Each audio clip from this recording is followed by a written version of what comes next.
हर हर महादेव दोस्तों, आप सुन रहे थे मेरे साथ मैं तेरी हीर भाग 35। मुंबई नवीन का घर। दोपहर से अपने बंद कमरे में निशी ना खाना खा रही थी, ना ही कुछ किसी से बात कर रही थी। वंश को फ्लैट पर छोड़ने के बाद नवीन सीधा अपने घर आया और वहां से ऑफिस चला गया। मेघना घर में ही थी और वंश के जाने से बहुत उदास भी थी। शाम में नवीन जब घर आया, मेघना नीचे आई। मेघना ने नवीन के लिए गैस पर चाय चढ़ा थी। निशी कहाँ है, कहीं नजर नहीं आ रही। नवीन ने सोफे पर बैठते हुए पूछा। अपने कमरे में है। वंश वहां अकेला रह जाएगा? मेघना ने सवाल किया। मेघना, वंश छोटा बच्चा नहीं है, वह एक मैच्योर लड़का है और अपनी जिम्मेदारियों को बखूबी समझता है।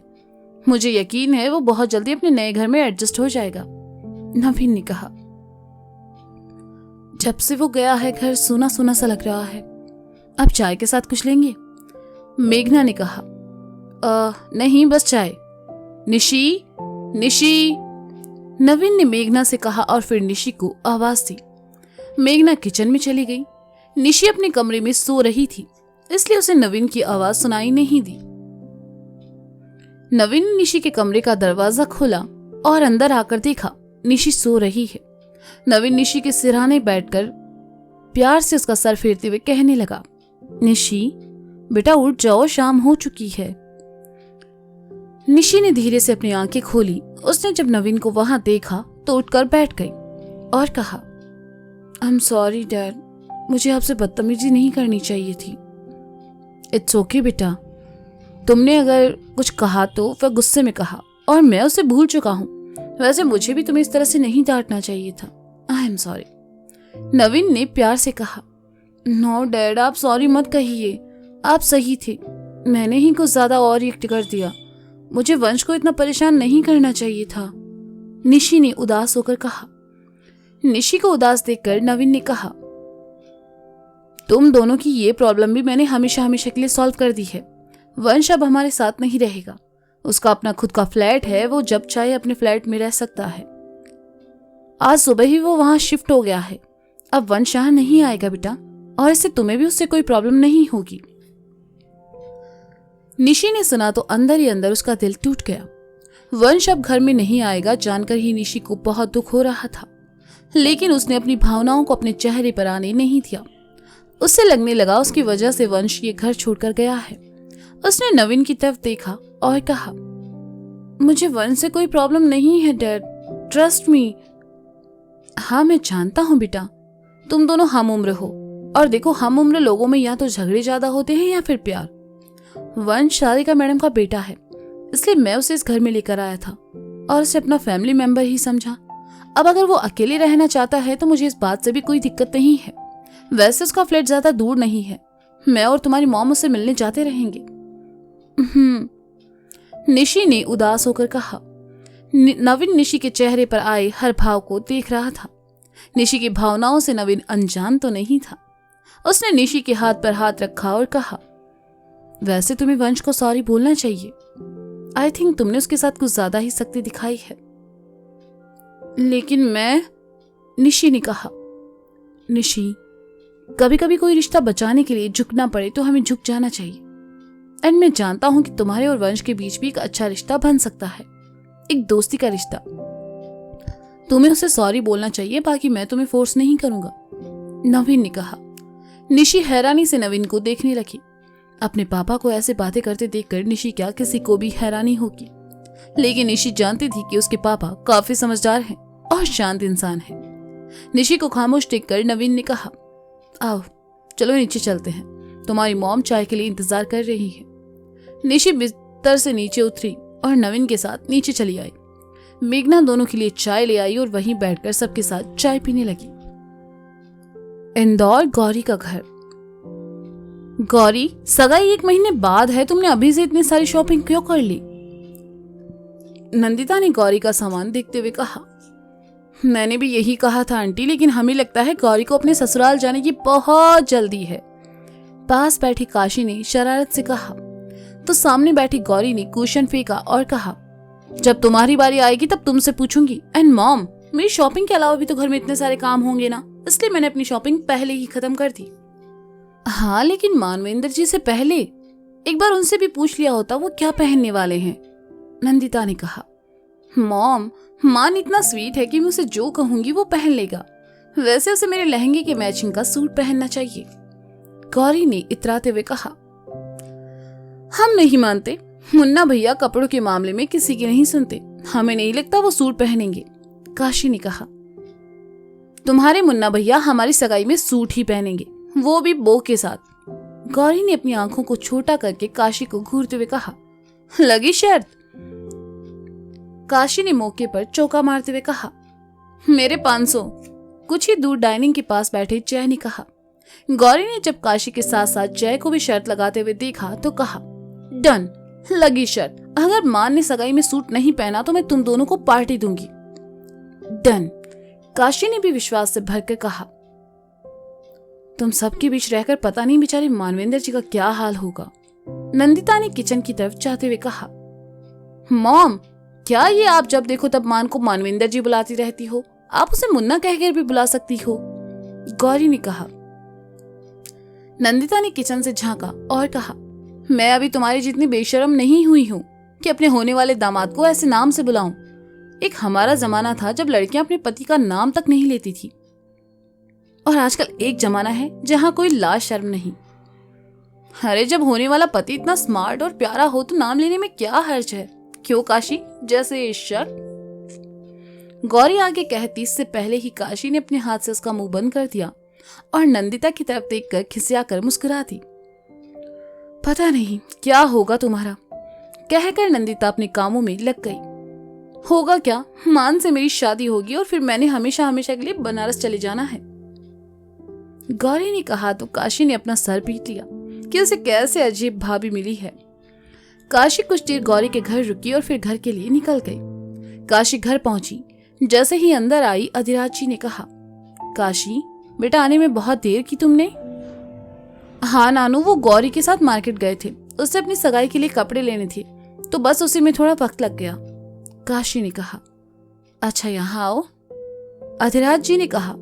जी नानू, काशी ने उनके पास आकर कहा।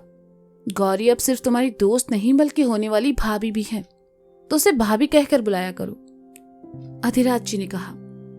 ठीक है नानू, हम फ्रेश होकर आते हैं, काशी ने मुस्कुराकर कहा और अपने कमरे की ओर बढ़ गई। अधिराज जी भी उठे और हाथ मुंह धोने चले गए। काशी अपने कमरे में आई और कपड़े बदलने सीधा बाथरूम में चली गई। काशी नैपकिन से अपना मुंह पोंछते हुए बाहर आई, तभी खिड़की के बाहर काशी को कुछ दिखा। काशी खिड़की के पास आई तो बाहर देखने लगी। कुछ ही दूर एक बोर्ड के साथ 2 हाथ ऊपर आए जिन पर बड़े बड़े अक्षरों में सॉरी लिखा था। काशी को बड़ी हैरानी हुई।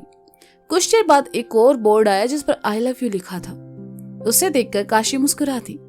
काशी को मुस्कुराते देखकर बोर्ड के पीछे छुपा शक्ति सामने आया और अपने दोनों कान पकड़ लिए। काशी ने शक्ति को वहां देखा तो दौड़कर उसके कमरे से बाहर चली गई। शक्ति उदास हो गया, उसे लगा काशी अभी भी उससे नाराज है, लेकिन अगले ही पल शक्ति ने देखा काशी अपने घर से दौड़कर उसकी तरफ आ रही है। काशी भागते हुए शक्ति के सामने आकर रुक गई और उसे देखने लगी। शक्ति ने काशी को अपने सामने देखा तो मासूमियत से कहा, आई एम सॉरी।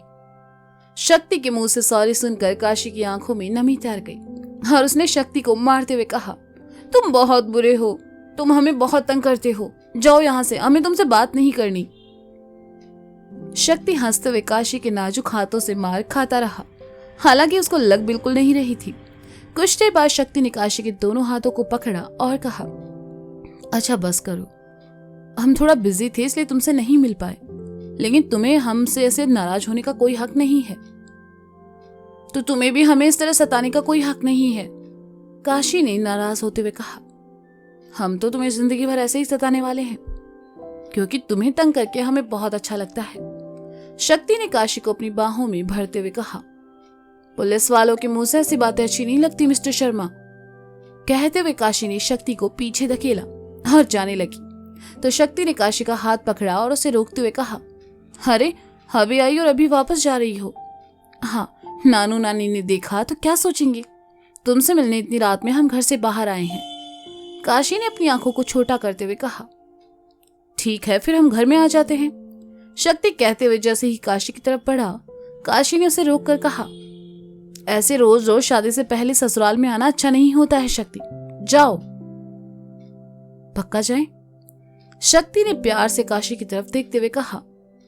काशी शक्ति के पास आई, उसके गाल को अपने होठों से छुआ तो शक्ति ने अपनी आंखें मूंद ली। काशी शक्ति से दूर हटी और कहा, अब जाओ। काशी वहां से चली गई और शक्ति भी मुस्कुराते हुए अपनी गाड़ी की तरफ बढ़ गया। बनारस मुरारी का घर। मुरारी को उर्वशी के साथ देखने के बाद अनु मार्केट न जाकर सीधा घर चली आई। वह गुस्से से लाल थी और वजह क्या थी ये मुन्ना भी नहीं जानता था। अनु को घर छोड़कर मुन्ना किसी जरूरी काम से बाहर चला गया और अनु गुस्से से अपने कमरे में यहाँ वहां टहलकर चक्कर काटने लगी। सारिका और आई अकेले ही शॉपिंग करके घर चली आई। सारिका अनु से मिलना चाहती थी, इसलिए आई को साथ लेकर अनु के घर के लिए निकल गई। उर्वशी से बचकर मुरारी घर आया। उसका दिल जोरों से धड़क रहा था। अनु इस वक्त किन हालातों में होगी, ये मुरारी को देखते ही उसका रिएक्शन क्या होगा, सोचकर ही मुरारी की हालत पतली हुई जा रही थी। मुरारी बिना आवाज किए धीरे धीरे अंदर आया। मुरारी भैया, कृष्णा ने आकर धीरे से कहा, और ये मुरारी को हार्ट अटैक देने के लिए काफी था। मुरारी गिरते गिरते बचा और अपने दिल पर हाथ रखकर कहा, हे कृष्णा, क्या कर रहे हो बे? चला जान लेबो हमरी। भैया हम जे कह रहे हैं, भाभी बहुत ही गुस्से में है।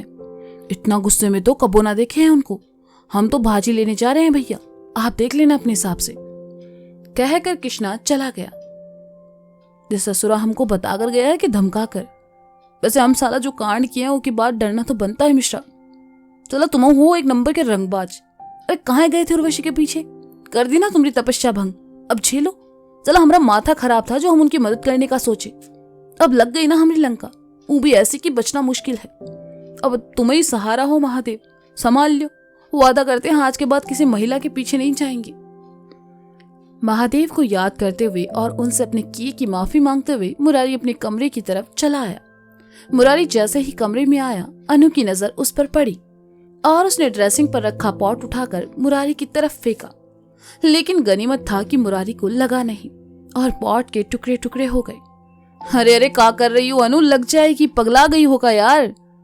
मुरारी ने कहा, हाँ हाँ पगला गए हैं, आज तुम्हारी असलियत देखकर पगला गई हूं मैं। अब पता चला ये महंगे महंगे परफ्यूम लगाकर कहाँ जाते थे। कहते हुए अनु ने मुरारी की सबसे महंगी वाली परफ्यूम उठाई और मुरारी की तरफ फेंकी, जो कि मुरारी को लगते लगते बची। अरे अनु क्या कर रही हो? परफ्यूम के साथ साथ हमें काहे तोड़ रही हो यार? एक बार हमारी बात तो सुनो, तुम जो समझ रही हो वैसा कुछ नहीं है, हमारा यकीन करो, मुरारी ने कहा। अनु ने मुरारी की एक बात नहीं सुनी और एक के बाद एक कमरे के सामान को तोड़ना शुरू कर दिया। साथ ही जो हाथ में आता उसे गुस्से में मुरारी पर फेंकी जा रही थी। सारिका और आई हंसते मुस्कुराते बातें करते जैसे ही अंदर आई, तोड़ फोड़ की आवाज सुनकर दोनों हैरानी से एक दूसरे को देखने लगी। सारिका बिटिया, ये कैसी आवाजें हैं? आई ने कहा। हाँ आई, लगता है कुछ हुआ है। कहते हुए सारिका आई के साथ अनु के कमरे की तरफ बढ़ गई जहां से ये आवाजें आ रही थी। अंदर आकर आई और सारिका ने देखा कमरे में टूटा फूटा सामान फैला हुआ है और मुरारी दुबक कर खिड़की के ऊपर चढ़ा हुआ था। तो दोस्तों ये था मैं तेरी हीर भाग 35। इसका अगला भाग आप जल्द ही सुनेंगे मेरे साथ। तब तक के लिए शुक्रिया, बाय बाय, अपना ख्याल रखें और हाँ सुनते रहें मैं तेरी हीर मेरे साथ। Bye bye.